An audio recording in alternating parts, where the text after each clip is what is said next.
This week, the Senate is set to vote on President Biden's nominee to be Deputy Administrator of the EPA.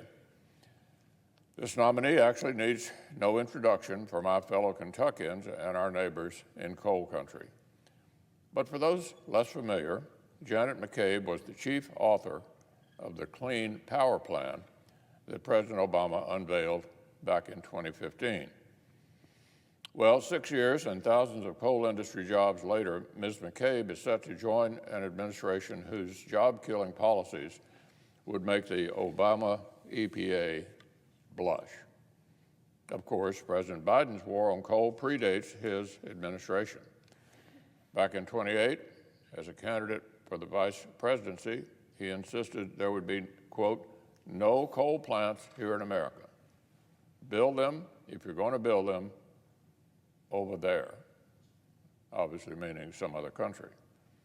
Sadly, this was one area where the Obama administration, unfortunately, kept its promises. It was a terrible time to be a working American whose livelihood the Democrats happened to dislike. But our new president's leftward sprint is set to make these bad old days merely the warm-up act. Remember, rejoining the Paris Climate Agreement was a day-one priority for this administration. This unenforceable deal, whose own signatories largely ignored their commitments for the past 5 years, the deal that proved unable to keep China from significantly increasing its greenhouse gas emissions and proved unnecessary for the United States to decrease our own. We decreased our own. But despite it all, the administration is rushing back in to signal virtue on the international stage. Here at home, they're rolling out policy after policy that would cost American families quite dearly. The president signed away thousands of jobs by canceling the Keystone XL pipeline. The authors of the Green New Deal boast about the radical social engineering they've seeded into the administration's legislative proposals.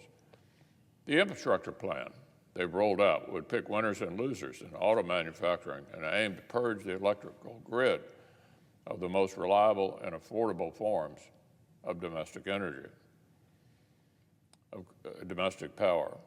Of course, despite it all, carbon emissions don't respect national boundaries. So all the unilateral sacrifices this administration is eager to impose on blue-collar families won't make a dent in global emissions if our adversaries just keep on roaring right past us. And now the Biden climate team is hoping to add a proven veteran from the war on coal. The president campaigned suggesting he wouldn't owe the far left anything, but he's choosing to govern like he owes them everything. I'll oppose the McCabe nomination and would urge my colleagues to do the same.